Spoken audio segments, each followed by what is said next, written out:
চলো বন্ধুরা মাঠে যাই, সবকিছু ভুলে যাও, সব কষ্ট ভুলে মাঠের খেলায় মনোযোগ দাও। আর্জেন্টিনা শিবিরে কি এমন হয়েছিল যে ম্যাচের আগ মুহূর্তে মেসিকে এমন কথা বলতে হয়েছে? চলুন সেগুলোই জানার চেষ্টা করব। ম্যাচের শুরুতেই আর্জেন্টিনার ছন্দপতন খেলা, একের পর এক প্লেয়াররা ইনজুরি, নিজের ইচ্ছায় মাঠ ছেড়ে চলে আসছে।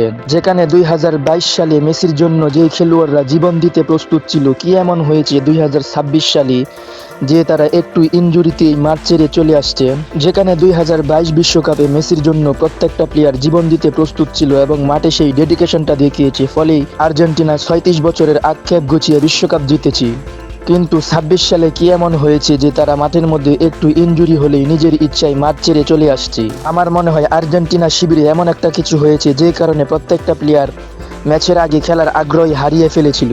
প্লেয়াররা বাদেও যেখানে মেসির পরিবার প্রত্যেকটি ম্যাচ গ্যালারিতে এসে বসে দেখেছে, কিন্তু ফাইনালে তারা কেউ আসেনি। এবং আর্জেন্টিনার সবচেয়ে ভরসা লাউতারো মার্টিনেজ, লিওনেল স্ক্যালোনির সবচেয়ে ভরসার নাম লাউতারো মার্টিনেজ, তাকে ম্যাচে 1 মিনিটের জন্য দেখা যায়নি এবং তাকে সাব করানোরও প্রয়োজন ছিল না।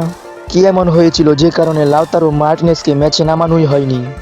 স্ক্যালোনির ম্যাচ শেষে এভাবে ভেঙে পড়া এনজো ফার্নান্দেজ এর ইনস্টাগ্রাম পোস্ট, যেখানে সে লিখেছে, যেদিন যত যাবে মানুষ আরও বুঝবে আমরা কতটা নিবেদিত প্রাণ ছিলাম বিশ্বকাপ জেতার জন্য। স্ক্যালোনি প্রেস কনফারেন্স শেষ না করেই কেঁদে বের হয়ে গিয়েছে।